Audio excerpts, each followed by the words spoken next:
On the news tonight, former Jigawa State Governor Sule Lamido threatens to sue PDP if he is not granted access to purchase nomination forms ahead of National Convention.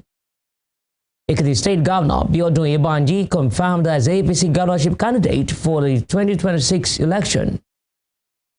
President Bola Tinubu meets with newly appointed service chiefs at the presidential villa in Abuja.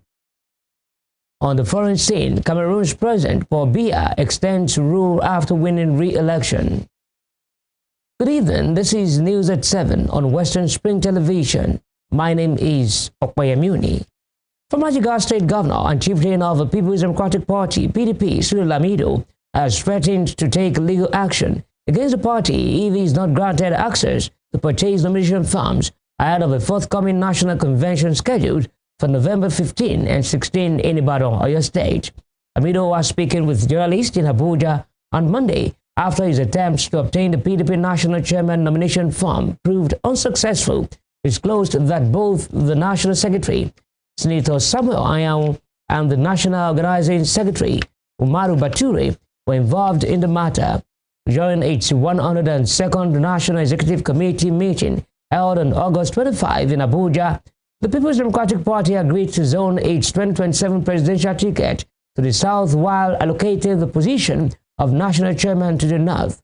Following this decision, northern leaders met over the weekend and further micro-zoned the chairmanship position to the northwest. Subsequently, northern PDP governors, led by Adamawa State Governor Ahmadu Fintiri, along with other party leaders, endorsed former Minister of Special Duties Tanimu Turaki as a consensus candidate for national chairman from the north. However, some northern stakeholders, reportedly loyal to Lamido and led by the party's National Organizing Secretary, Umaru Bature, expressed satisfaction, alleging that they were not consulted before the endorsement. In the meantime, former Minister of Special Duties, Kabiru Turaki, has submitted his expression of interest and nomination forms to contest for the position of National Chairman of the People's Democratic Party. Turaki, who has been adopted as consensus candidate for the position by majority of stakeholders of the party, submitted his forms to the National Convention Organizing Committee Secretariat. The former minister was accompanied to the PDP Secretariat by friends and political associates.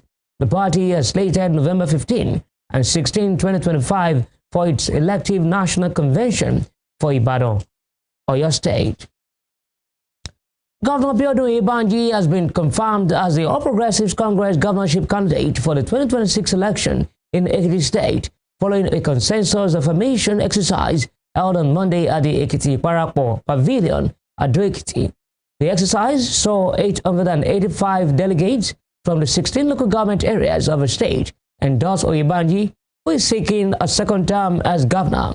A special nomination congress, supervised by a 10-member committee chaired by Kogi State Governor Usman Ododo, officially ratified Oyebanji's candidacy over the voluntary withdrawal of the only other cleared aspirant, Mrs. Atinuke Omolayo.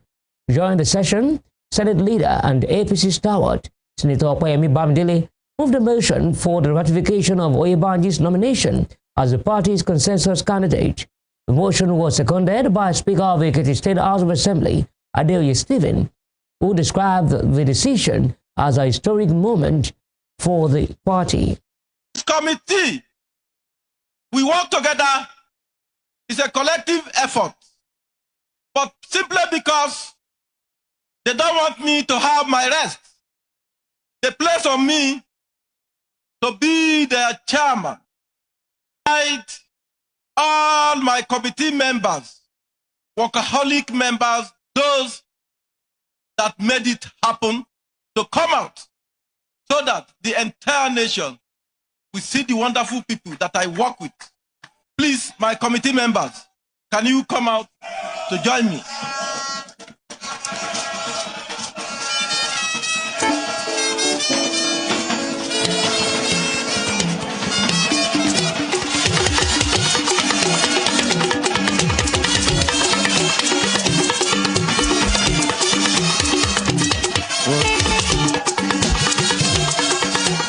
Thank you. Thank you, thank you, thank you.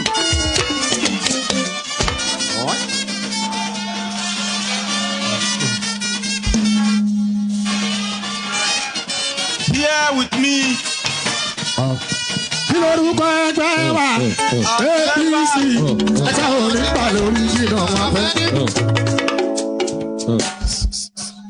Here with me are the members of my own committee.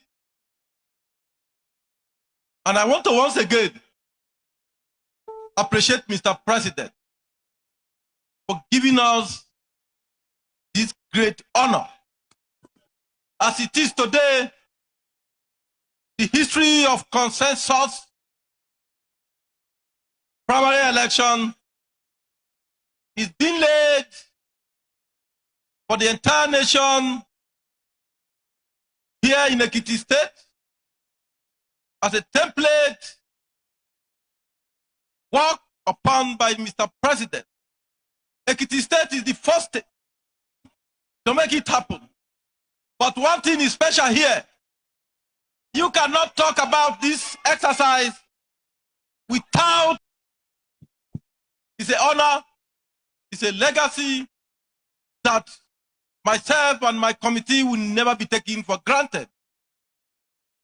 So legal matters, the detained leader of the proscribed indigenous people of Biafra, Nnamdi Kanu, on Monday abandoned his earlier plan to call witnesses in his ongoing trial before the Federal High Court in Abuja. Kanu is being prosecuted on 7 counts of terrorism charges brought against him by the federal government. On Friday, Kanu had prayed the court for an adjournment after informing the trial judge, Justice James Omotosho, that his former legal team, led by former Attorney General of the Federation and Minister of Justice, Chief Kanu Agabi, had yet to release his case filed to him. Meanwhile, Kanu had earlier expressed his readiness to open his defense in a written application to the court, in which he indicated his intention to call witnesses and requested the issuance of witness summons. However, at a resumed hearing on Monday, Kanu told the court that upon reviewing the case file, he had concluded that there was no valid charge against him. He argued that since he believed the charges were unlawful and that the prosecution had failed to establish any case, there was no need for him to proceed with his defense. In response, the trial judge, Justice James Omotosho, directed Kanu to file a written address formally stating his position and to serve the prosecution accordingly. Justice Omotosho further advised the IPOB leader to consult experts in criminal law to understand the possible legal implications of his decision.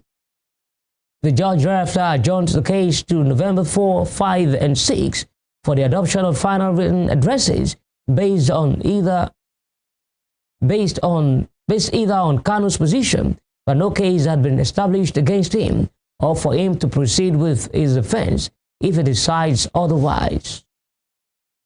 The Federal Capital Territory High Court in Maitama, Abuja on Monday adjourned to December 1 for the hearing of a preliminary objection filed by Senator Natasha Akpoti-Uduaghan in our trial for alleged defamation of Senate President Godswill Akpabio and former Kogi State Governor Yahaya Bello.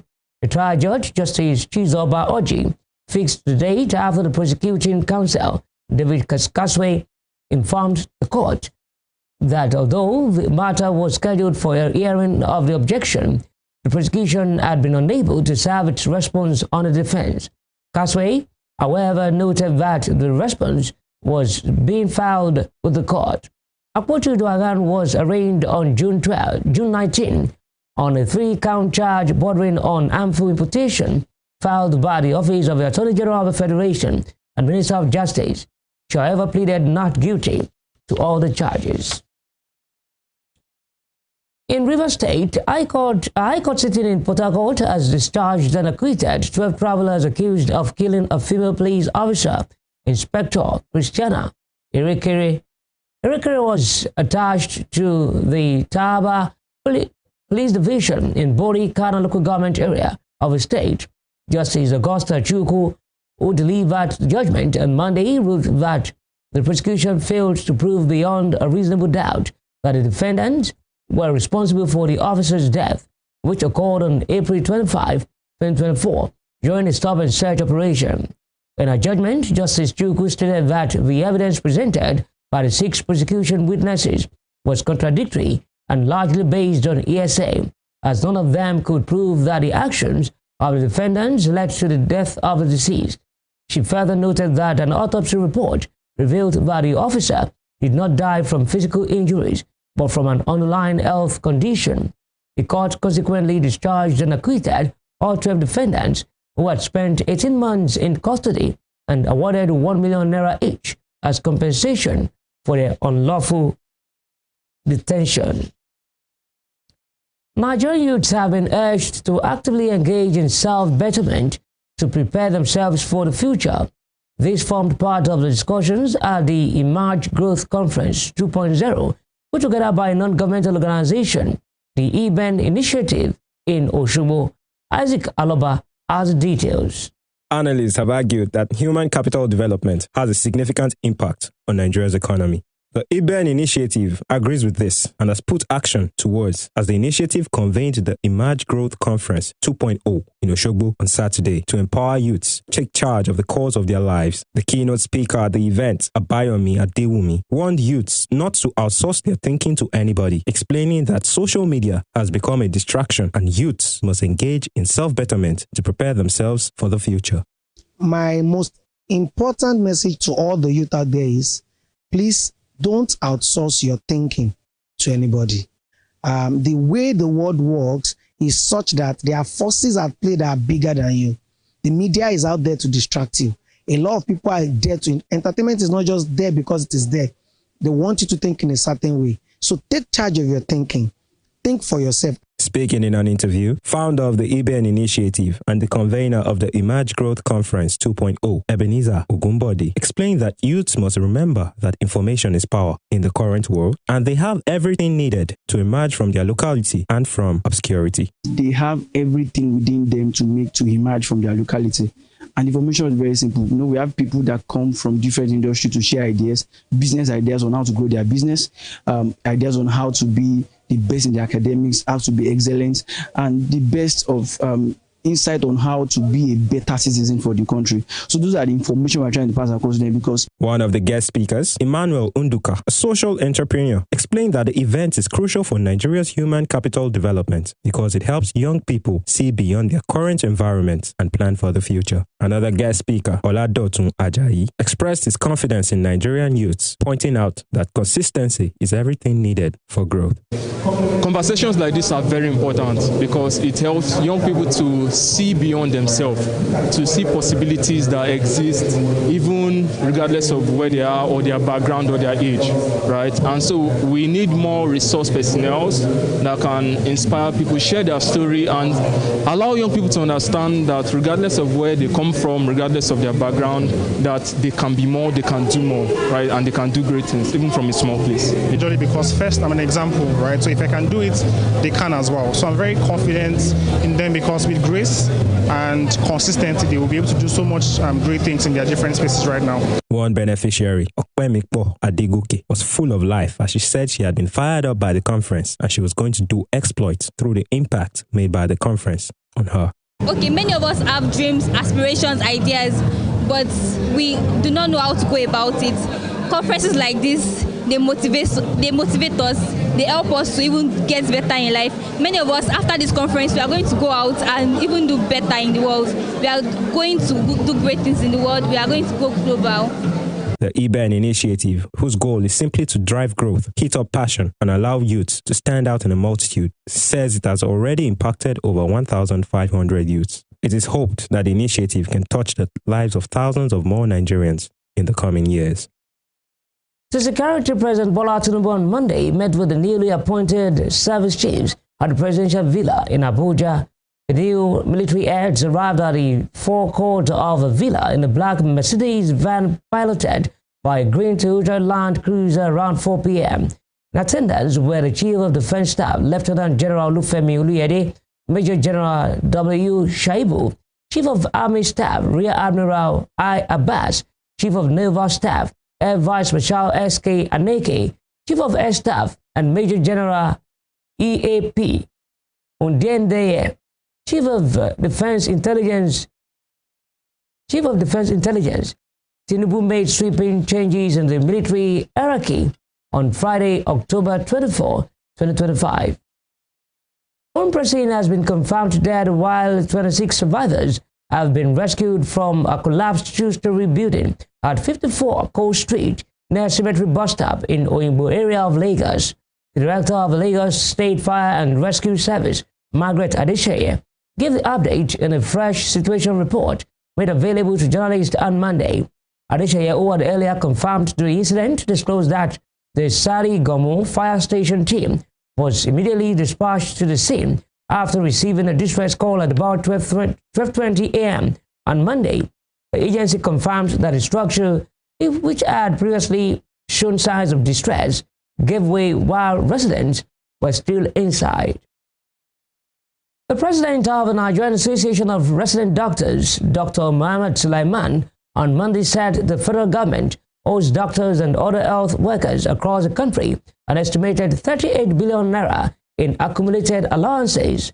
Sulaiman said this during a news briefing in Abuja while presenting the resolutions of the Extraordinary National Executive Council meeting, which followed the expiration of NAC's 30-day ultimatum issued to the federal government.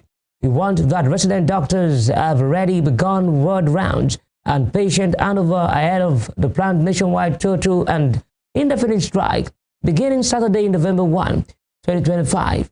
Sulaiman explained that the outstanding payments are not limited to resident doctors, but affect all cadres of health professionals, including administrative personnel. Beyond the unpaid benefits, he noted that the doctors have suffered stagnant salaries for 16 years, despite rising workloads and worsening staff shortages in the health sector. Still to come, ECOWAS Court of Justice takes steps to reform and streamline its judicial procedures to ensure faster delivery of justice. We'll bring you more on this when we return.